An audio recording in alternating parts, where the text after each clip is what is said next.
So here we are. Thank you, Daniel, for inviting. Thank you for inviting me to this event that will be presented in Israel. Here we are at the Gowanus Canal, known for its toxic disposition. I'm going to read a poem called "Drowning Our Sorrows," and what could be more appropriate than to have it be filmed here near the Gowanus Canal, probably one of the most toxic bodies of water in the United States, if not the world. I'm very proud to be associated with it, since I have such a pessimistic point of view. Will things get any better? No, I think they'll get worse.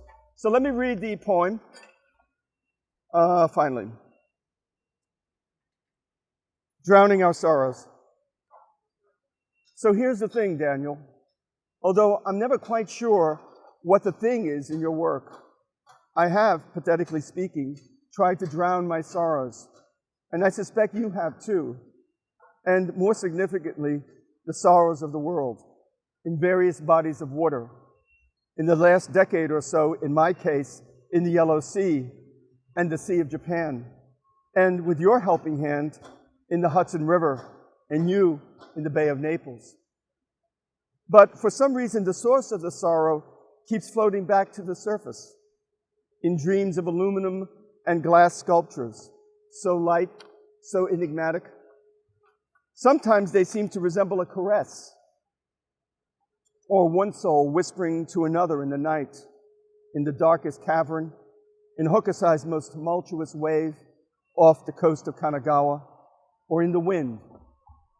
Fear not, we are indeed a cruel and brutal species, but occasionally a hand, or even a tree branch, a limb of some kind resembling those in your work, Daniel, will reach out and attempt to allay the sufferings. And sometimes, rare as it is, may even reach into our hearts, whatever paltry parts of those survive. No, or rather, yes, I have tried to drown my sorrows and those of others in these pitiful lines.